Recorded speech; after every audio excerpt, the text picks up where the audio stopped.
ठीक है। अच्छा सर, लर्निंग के साथ मेंटोरिंग भी आती है, राइट? सो आपने कैसे आप सपोर्ट करते हैं इंडिविजुअल्स को लाइक अपने पोटेंशियल पे, तो what is like how do you do it? कैसे मेंटोरिंग की तरफ आप आए? देखें, जब मैंने लोग हायर करने शुरू किए तो मुझे बहुत सारी उसमें ये शॉर्टकमिंग नज़र आती थी एजुकेशनल के हवाले से, तजर्बे के हवाले से। तो फिर मैंने पीपल्स डेवलपमेंट पे मेरा पैशन हुआ। अब आप being the coach, being the mentor, आप हमारी आने वाली जो जनरेशन है, लीडर्स हैं हमारे और आने वाले बिजनेसेस हैं, आप उनको क्या एडवाइस कर सकते हैं? How they can stay relevant, how they can stay sustainable in this competitive world? देखें, इस दुनिया में चेंज सबसे बड़ी रियलिटी है। तो ज़रूरत इस अमर की है कि आप जो है वो लर्निंग, आपकी एबिलिटी बड़ी स्ट्रॉन्ग होनी चाहिए और एडेप्टेबिलिटी स्ट्रॉन्ग होनी चाहिए, तभी आप सस्टेन कर सकते हैं।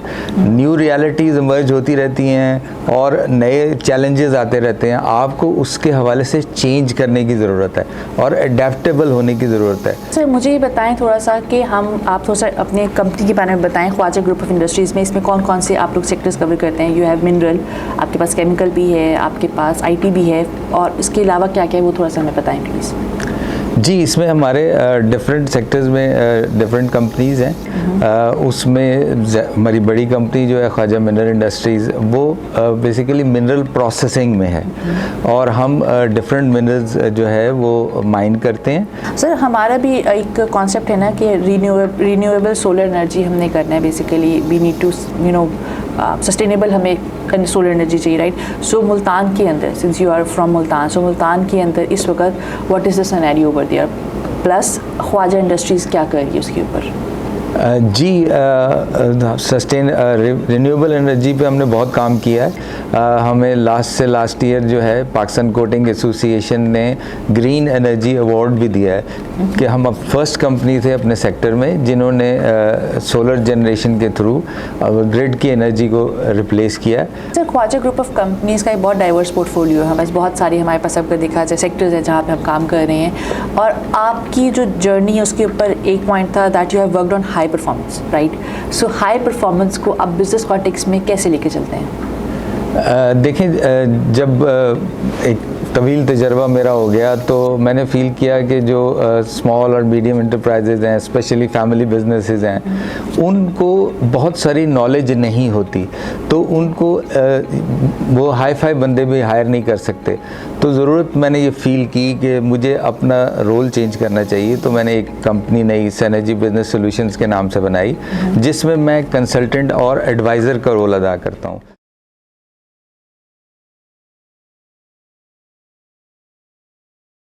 Assalamualaikum, my name is Shafa Khalid and I'm back with another episode of Coffee with CEO by CEO Club Pakistan.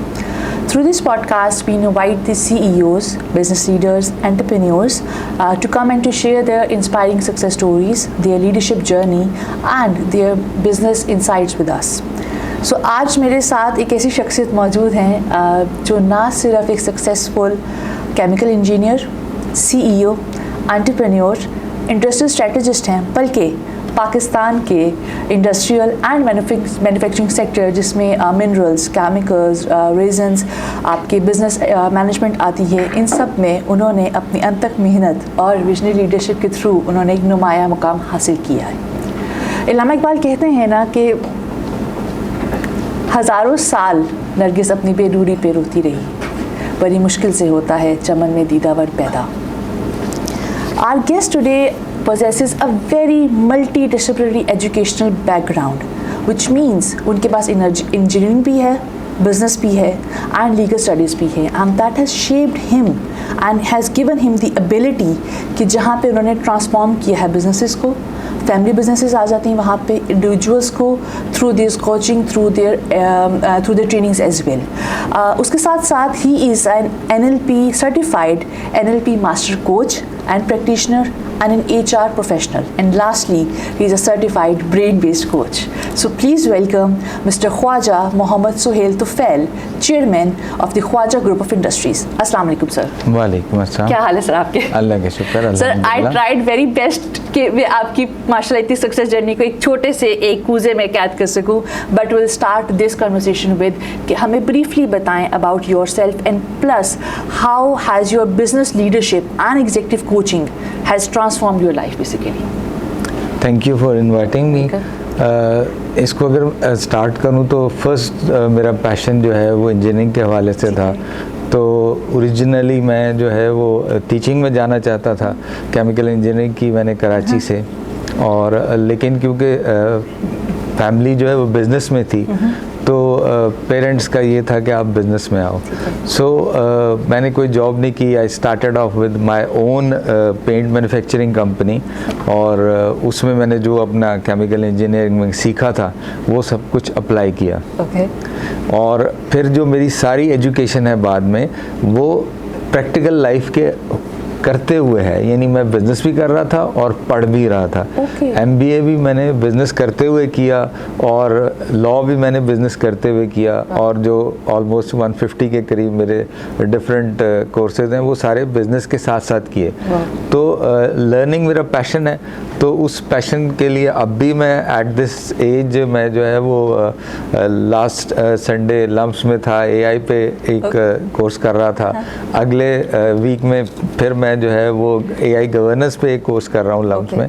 तो मेरे लिए जो है learning is for ever life. मैं इस चीज़ को कहता हूँ कि ज़िंदगी में सारी ज़िंदगी लर्निंग जारी रहनी चाहिए। ठीक है। अच्छा सर, लर्निंग के साथ मेंटोरिंग भी आती है, राइट?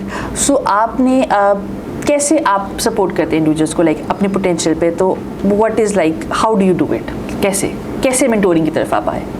देखें, जब मैंने लोग हायर करने शुरू किए तो मुझे बहुत सारी उसमें ये शॉर्ट कमिंग नज़र आती थी एजुकेशनल के हवाले से, तजर्बे के हवाले से। तो फिर मैंने पीपल्स डेवलपमेंट पे मेरा पैशन हुआ, तो उसमें मैं फिर साइकोलॉजी को पढ़ा, ह्यूमन रिसोर्स को पढ़ा, और जो लोग थे उनको मेंटोर किया, उनको डेवलप किया। फिर मैं टीचिंग में चला गया। मैं MBA डिपार्टमेंट में MBA के स्टूडेंट्स को, कॉमर्स के स्टूडेंट को पढ़ाता रहा।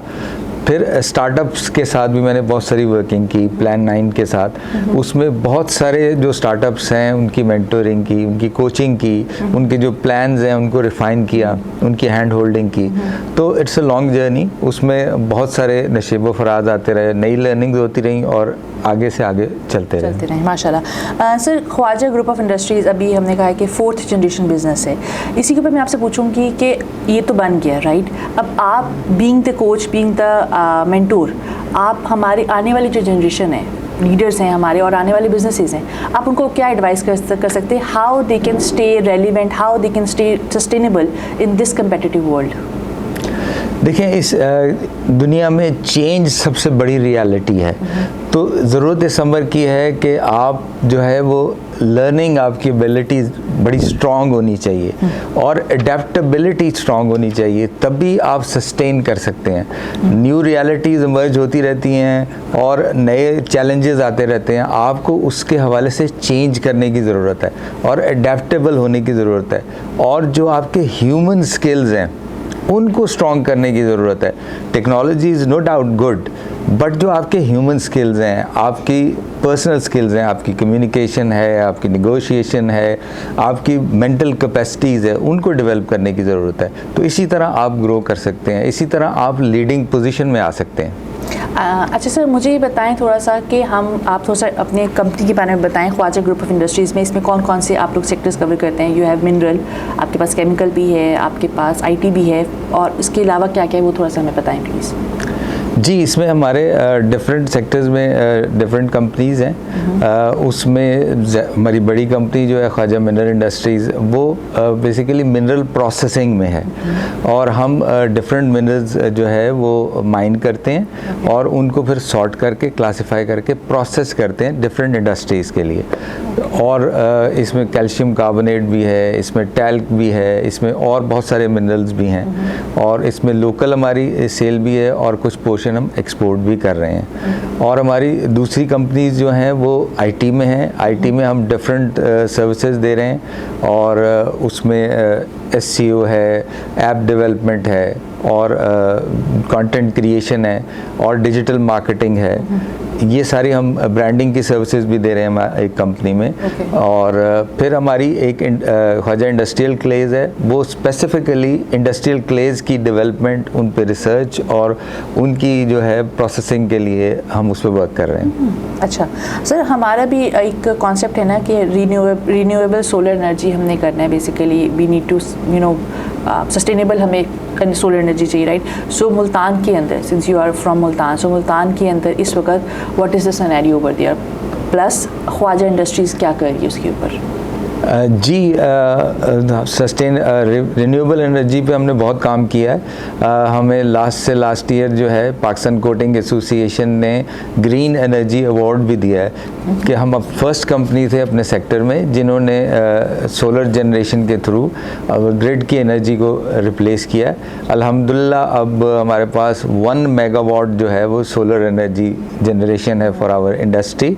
और फ्यूचर जो है वो रिन्यूएबल एनर्जी है। अगर आप जो है फॉसल फ्यूल पे रहेंगे तो वो हमारे बजट्स के लिए, हमारे कंट्री के लिए, फॉरेन एक्सचेंज के लिए बहुत बड़ी प्रॉब्लम है इन द लॉन्ग टर्म। हमें जो है वो विंड और सोलर के ऊपर जाना चाहिए जिसके थ्रू हमारे सस्टेनेबिलिटी भी होगी, ग्रोथ भी होगी और हम कम्पिटिटिव भी रह सकते हैं ग्लोबली। माशाल्लाह। अच्छा sir, Khwaja group of companies का एक बहुत डाइवर्स पोर्टफोलियो है। हमारे पास बहुत सारी, हमारे पास अगर देखा जाए सेक्टर्स हैं जहाँ पे हम काम कर रहे हैं। और आपकी जो जर्नी है उसके ऊपर एक पॉइंट था that you have worked on high performance, right? So high performance को आप बिजनेस कॉन्टेक्स्ट में कैसे लेके चलते हैं? देखें, जब एक तवील तजर्बा मेरा हो गया तो मैंने फ़ील किया कि जो स्मॉल और मीडियम इंटरप्राइजेज़ हैं, स्पेशली फैमिली बिजनेसेस हैं, उनको बहुत सारी नॉलेज नहीं होती, तो उनको वो हाई फाई बंदे भी हायर नहीं कर सकते। तो ज़रूरत मैंने ये फ़ील की कि मुझे अपना रोल चेंज करना चाहिए। तो मैंने एक कंपनी नई सिनर्जी बिजनेस सॉल्यूशंस के नाम से बनाई जिसमें मैं कंसल्टेंट और एडवाइज़र का रोल अदा करता हूँ। तो जो कंपनीज़ अच्छा परफॉर्म नहीं कर रही होती उनको कंसल्टेशन देते हैं ताकि उनकी परफॉर्मेंस बेहतर हो सके। और जो इंडिविजुअल उनके अंदर अच्छा परफॉर्म नहीं कर रहे तो उनकी परफॉर्मेंस एनहांसमेंट के लिए परफॉर्मेंस कोचिंग करते हैं जिससे उनकी परफॉर्मेंस बढ़ती है। इन रिटर्न जो ऑर्गेनाइजेशन की परफॉर्मेंस है वो भी बढ़ती है। अच्छा सर, हमारा 30 साल से ज़्यादा हमारा माशाल्लाह एक्सपीरियंस है। सो आपकी लीडरशिप फिलॉसफी कैसे इवॉल्व हुई ओवर द टाइम? देखें, बहुत सारी रीडिंग, बहुत सारी एक्सपीरियंसेस और बहुत सारी ट्रेनिंग्स पढ़ के करके मुझे जो है अंदाज़ा हुआ कि लीडरशिप इज़ नॉट अ कोई वन वे टिकट नहीं है। ये एक बहुत ही डाइवर्स और वास्ट सब्जेक्ट है। तो ओवर टाइम मेरी जो लीडरशिप फ़िलॉसफी है वो डेवलप होती रही। पहले से मैं जो है वो 7 हैबिट्स पढ़ता रहा, फिर उसके बाद मुख्तलिफ लोगों की किताबें पढ़ता रहा और फिर उस पर रिफ़्लेक्ट करता रहा। बीइंग एन इंट्रोवर्ट मेरी स्ट्रेंथ है कि मैं सिर्फ पढ़ता नहीं, उसको रिफ़्लेक्ट भी करता हूँ और उससे न्यू इंसाइट्स भी जनरेट करता हूँ। तो अल्हम्दुलिल्लाह जो है वो आई कैन सी होलिस्टिक के लीडरशिप जो है वो होलिस्टिकली क्या है और लीडरशिप का आपकी ज़ात पे क्या इम्पैक्ट है और आपकी सोसाइटी पे, आपके ऑर्गेनाइजेशन पे क्या इम्पैक्ट है। And that's very important. Leadership is a की स्किल। अच्छा सर, आप being in the industrial manufacturing sector, आपके ख्याल में आने वाले टाइम में हमें क्या चैलेंजेस या अपॉर्चुनिटीज़ हैं जो कि हम फोर्सी कर सकते हैं? देखिए, मैन्युफैक्चरिंग सेक्टर में बहुत सारी अपॉर्चुनिटीज़ भी हैं और बहुत सारी प्रॉब्लम्स भी हैं। प्रॉब्लम्स का ये मतलब नहीं है कि हम हिम्मत हार जाएं, हमें उन प्रॉब्लम्स को ओवरकम करना है, उन प्रॉब्लम्स को सॉल्व करना है।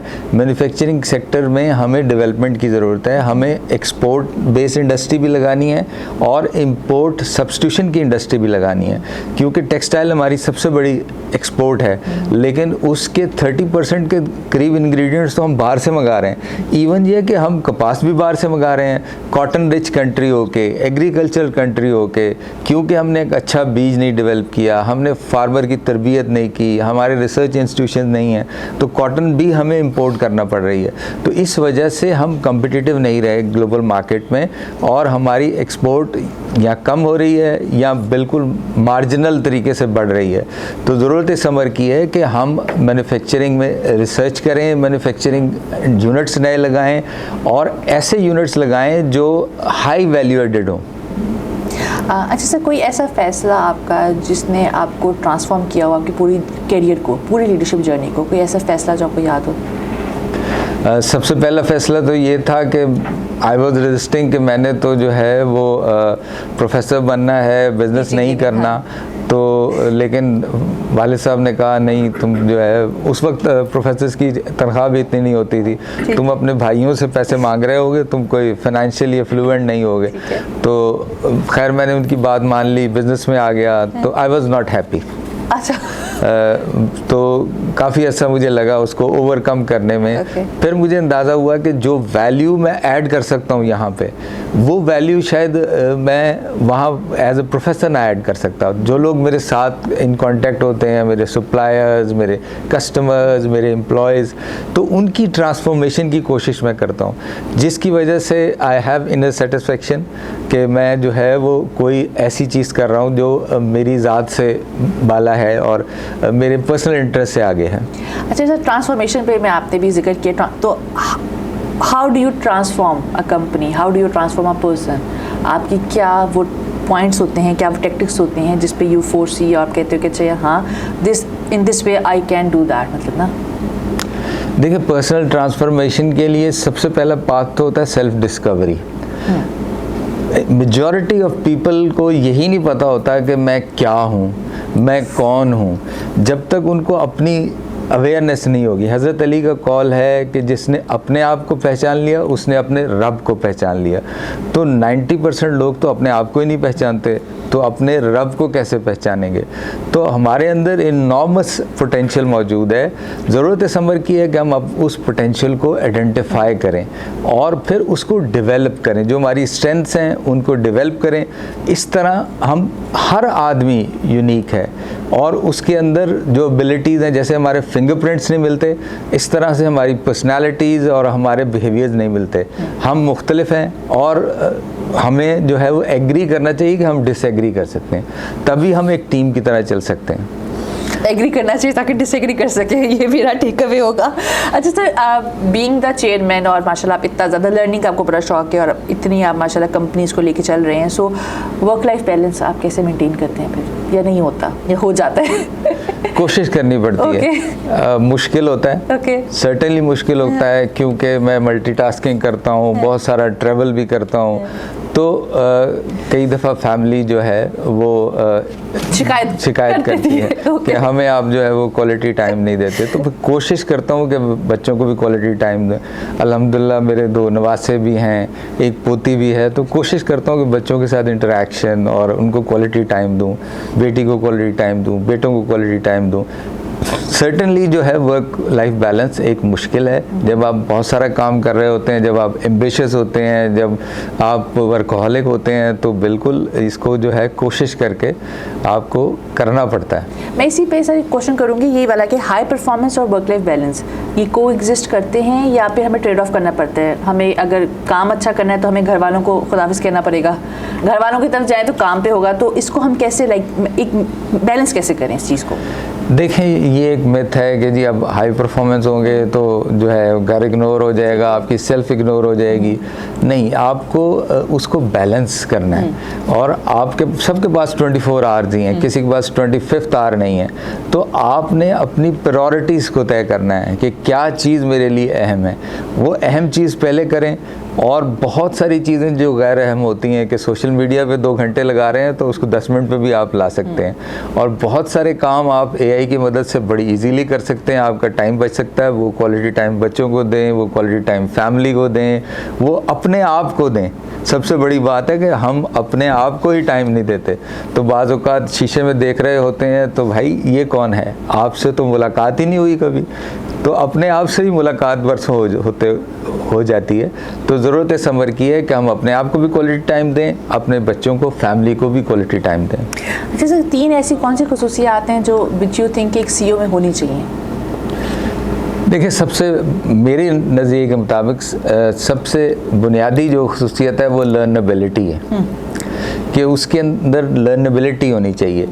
आपको फिक्स नहीं होना चाहिए, आपको फ्लेक्सिबल होना चाहिए, आपको अडेप्टेबल होना चाहिए, क्योंकि इन्वायरमेंट तेज़ी से चेंज हो रहा है। ये एक वूका वर्ल्ड है और चीज़ें तेज़ी से चेंज हो रही हैं। आपको फ्लेक्सिबल होना है, नई रियलिटीज़ को एक्सेप्ट करना है और ग्रो करना है। फिर तीसरी स्किल जो मैं कहता हूँ वो पीपल्स मैनेजमेंट है। सारा business is about people. Your customers are people, your employees are people, your family is people, your suppliers are people. People management skills, emotional intelligence, they are the key. ठीक है sir, Khwaja group of companies को where do you see in the next 5 to 10 years? इंशाल्लाह हमारा जो है वो double digit growth rate है और we are growing into new sectors. और अभी हम जो है वो ब्रांडिंग सर्विसेज हमने स्टार्ट किए हैं, हमने फैमिली बिजनेस कंसल्टेशन स्टार्ट की है। फिर हम AI पे बेस जो है वो एक कंपनी बना रहे हैं जिसमें AI की जो है अडाप्टेशन और स्पेशली SMEs में AI के यूजेज के हवाले से।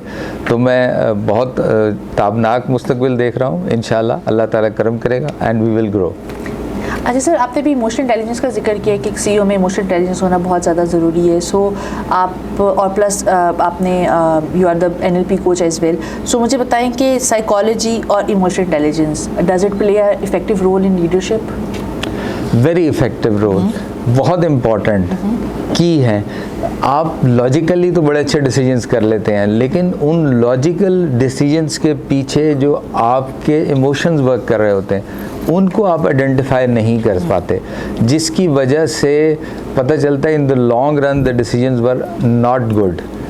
तो आपको ज़रूरत इस अमर की है कि आप अपनी इमोशनल इंटेलिजेंस को बिल्ड करें। इमोशनल इंटेलिजेंस के साथ एक बहुत पावरफुल कॉन्सेप्ट ये है कि आप ज़िंदगी के किसी भी हिस्से में अपनी इमोशनल इंटेलिजेंस डेवलप कर सकते हैं। कॉग्निटिव इंटेलिजेंस का तो ये है ना कि अगर आपका 10 साल तक IQ जो है वो ऊपर नहीं जा सकता, हाँ। लेकिन इमोशनल इंटेलिजेंस अगर आप 70 साल के बाबे भी हैं तो आप इमोशनल इंटेलिजेंस डेवलप कर सकते हैं। तो अपने इमोशंस को आइडेंटिफाई करना और उनको कैसे मैनेज करना है, और जिन लोगों से आप इंटरेक्ट कर रहे हैं, जिनसे आपका रिलेशनशिप है, उनके इमोशंस को समझना और उनके इमोशंस को मैनेज करना, that is a very critical human skills. AI सब कुछ कर सकता है बट AI इमोशनल इंटेलिजेंस नहीं कर सकता। तो ये स्किल्स हैं, प्रॉब्लम सॉल्विंग वो स्किल है जो है AI नहीं कर सकता, ह्यूमंस ने करनी है। They are the skill of the future. अच्छा सर, रैपिड फायर क्वेश्चन हम करेंगे, आपने सोचना नहीं, बगैर सोचे आपने जवाब देना है। We have a few round of, so 1 word to describe leadership. Leadership is learning and initiative. Innovation या experience, which matters most? Innovation. Business और psychology, which fascinates you more? Psychology. अच्छा सर, वो कहते हैं ना कि बर्दाश्त करने के लिए सबसे अदना सिर्फ जो है वो सब्र है। तो how do you define success? Success ये है कि आप एक विज़न लेके चलें और फिर उस विज़न के लिए एक कोशिश करें, एक प्लान बनाएं और उसको कोशिश करें, अचीव करें। तो बहुत सारे लोगों का तो विज़न ही नहीं होता। And how do you define failure? Failure is a learning opportunity. Failure सिर्फ ये है कि आप एज अ पर्सन फेल नहीं होते, आपकी कोई स्ट्रैटेजी फेल होती है। आप उससे लर्न करें और नई स्ट्रैटेजी बनाएं, नया रास्ता चुनें, नई मंजिल चुनें। अच्छा सर, आप रिस्क टेकर हैं या फिर आप केयरफुल प्लानर हैं? I am a calculated risk taker. Okay, you are a combination of both. Okay sir, define happiness. Happiness ये है कि आप अपनी स्किन में जो है कंफर्टेबल फील करें। ओके, जैसे हैं वैसे रहें। अब माहौल से मुतासर अगर आप होंगे तो आप खुश नहीं रह सकते, लोग आपको कभी खुश नहीं रहने देंगे। अच्छा सर, कोई एक लाइफ प्रिंसिपल जिसने आपको इंस्पायर किया वो through out your journey? Emotions को जो है ना अपने प्रॉपर तरीके से आइडेंटिफाई करें है। और मैनेज करें। अच्छा, लीडिंग योरसेल्फ या लीडिंग अदर्स, कौन सी ज़्यादा चैलेंजिंग चीज़ है? First, leading yourself. ओके। अच्छा, सबसे important skill in today's world? Emotional intelligence. Best advice you ever received? Many times Philip Lal साहब मेरे मेंटोर थे, उन्होंने मुझे एडवाइस दी है, दैट वाज इनक्रेडिबल और मेरी ग्रोथ में बहुत पार्ट अदा किया। ठीक है सर, वन वर्ड जिससे आपको आपकी टीम डिस्क्राइब करती है, do you know that? Well, mentor. Okay. Leadership begins with? Yourself. Wow. Success without purpose is? Useless. Okay. Which energises you the most, people, ideas और चैलेंजेस? पीपल। ठीक है। Book और podcast? Podcast. Okay. But अगर books पे देखा जाए, which business book you would recommend? Well, base में तो मैं जो है 7 habits of highly effective people बहुत ज़बरदस्त है और ओवर द ईयर्स उसकी एप्लीकेशन करके मैंने बहुत कुछ सीखा है। ठीक है। वन हैबिट जो आपको लगता है हर सीईओ को डेवलप करनी चाहिए? Time management. What is leaving the legacy mean to you?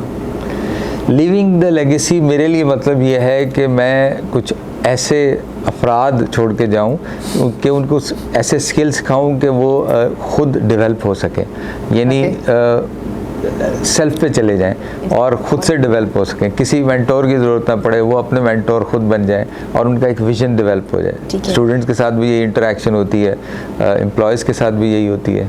ठीक है सर, कौन सी ऐसी हैबिट है या रूटीन है जो आप एडवाइस करेंगे टू आवर यंग पीपल जो बिजनेसेस में आ रहे हैं कि जिससे वो बर्न आउट ना हो सके, like they continue growing that? Give quality time to yourself. So last question, what is hope and optimism to you and what message you would like to give to our people? Look into the camera please sir. देखें, hope बहुत ही important चीज़ है। मुझे तो जो है वो हर तरफ optimism नज़र आता है, अपॉर्चुनिटीज़ नज़र आती है। बहुत सारे लोग जो हैं पाकिस्तान के बारे में ये कहते हैं कि जी मुल्क नहीं तरक्की कर रहा, ग्रोथ रेट कम है। There are lot of opportunities. ज़रूरत इस उम्र की है कि हम अपना वो लेंस चेंज करें। जो हमने डार्क कलर का लेंस पहना हुआ है उसको जो है वो क्लियर लेंस में हमें अपॉर्चुनिटी नज़र आए तो हम मैं बिल्कुल होपफुल हूँ, ये मुल्क भी तरक्की करेगा, ये इदारे भी तरक्की करेंगे। हमें कोशिश करनी है, किसी ने बाहर से आगे नहीं करना, हमने करना है, हमें रिस्पॉन्सिबिलिटी लेनी है। चलें, thank you so much sir for this lovely podcast. मेरे सिर्फ 2 टेक अवेज हैं। एक ये है इमोशनल इंटेलिजेंस सब पे भारी है, emotional intelligence one thing, and the second was कि learn to agree to disagree. Is it right? ठीक है। तो विद दैट आपका सर बहुत शुक्रिया, बहुत मज़ा आया। It was a very different one. थोड़ा सा पता लगा हमें कि what is about family businesses, कैसे थे, कैसे चलेंगे, and how do you foresee the future of businesses, manufacturing, industrial etcetera. So to our viewers, thank you so much for watching us, and if you like to know more about to learn more about these conversations, then stay connected with CEO Club Pakistan, and I'll see you in the next podcast. Thank you.